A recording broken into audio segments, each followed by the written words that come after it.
पूना गाडगीळ आणि sons limited 1832 पासून। सरकार स्थापन होऊन 1 वर्ष होत आलं असलं तरी अद्यापही नाशिक आणि रायगड पालकमंत्री पदाचा वाद मिटलेला नाही।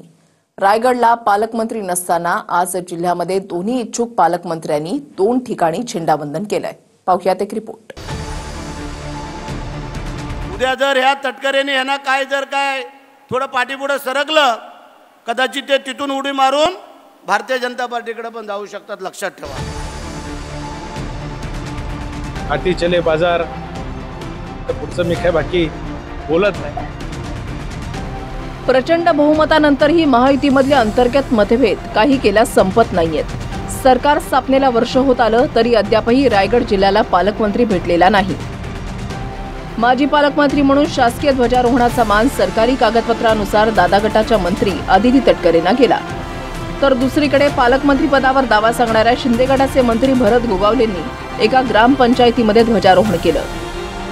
भरत गोगावलेंनी एका ग्रामपंचायतीचं झेंडावंदन केलं, तर पालकमंत्री नसताना ग्रामपंचायतीचं ना त्याच लेवलचे आहेत ते। चला, आता सलग 4 वेळेला मला जनतेने निवडून दिलेला आहे जनतेमधून, आणि आता मला शिंदे साहेबांनी मंत्रीही केलेला आहे। त्याच्यामुळे देशाचा झेंडा फडकवत असताना तो ग्रामपंचायत फडकवला का आणि जिल्ह्याचा फडकवला काय, हा झेंडा फडकवण्याचा जो काय मान असतो हा वेगळा असतो। शेवटी कुणी कुठे ध्वजारोहण करावं, मुख्य ध्वजारोहण सोहळा जो शासकीय असतो त्याच्या संदर्भात शासन आपला निर्णय करत असतं।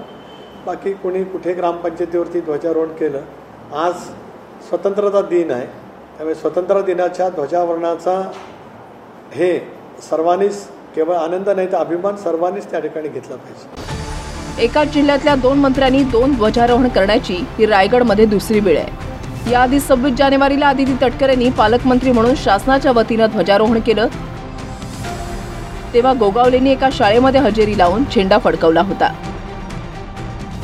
तीच परंपरा रायगड जिल्ह्यात 15 ऑगस्टलाही कायम राहिली। प्रजासत्ताक दिनानंतर स्वातंत्र्य दिनालाही एका मंत्र्यानं शासकीय तर दुसऱ्या मंत्र्यानं शाळा आणि ग्रामपंचायतीमध्ये ध्वजारोहण केलं।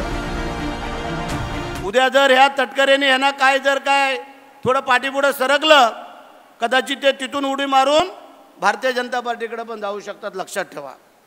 मध्ये तसंच चाललं होतं, भारतीय जनता पार्टीकडेच चालले होते, पण टर्निंग घेऊन इकडे वळले।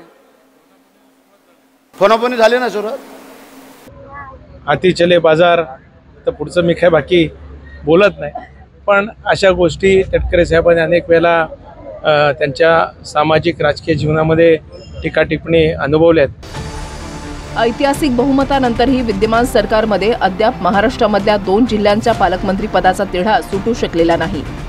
विशेष म्हणजे आपल्याला डावलून दुसऱ्याला पालकमंत्री केलं म्हणून नेत्यांच्या समर्थकांनी टायर पेटवून महामार्ग अडवल्याचाही इतिहास महाराष्ट्राच्या राजकारणात पहिल्यांदा नोंदवला गेलाय। झेंडावंदन झालं म्हणजे पालकमंत्री झाला अशातला भाग नाही आहे, कारण ते पहिलेच दिले होतं। त्यासाठी वरिष्ठांनी जो काही निर्णय घेतला आहे तो आम्हाला मान्य राहील। तिढा का सुटत नाही पालकमंत्री पदाचा? कारण जानेवारी महिन्यापासून हा विषय सुरू झालेला। होय, बघूया आता झेंडावंदन झाल्यानंतर कदाचित वरिष्ठ निर्णय करतील असं आम्हाला वाटतंय। प्रदीप कापसेसह राज वैशपायन, TV9 मराठी, रायगड। पूना गाडगीळ आणि सन्स लिमिटेड 1832 पासून।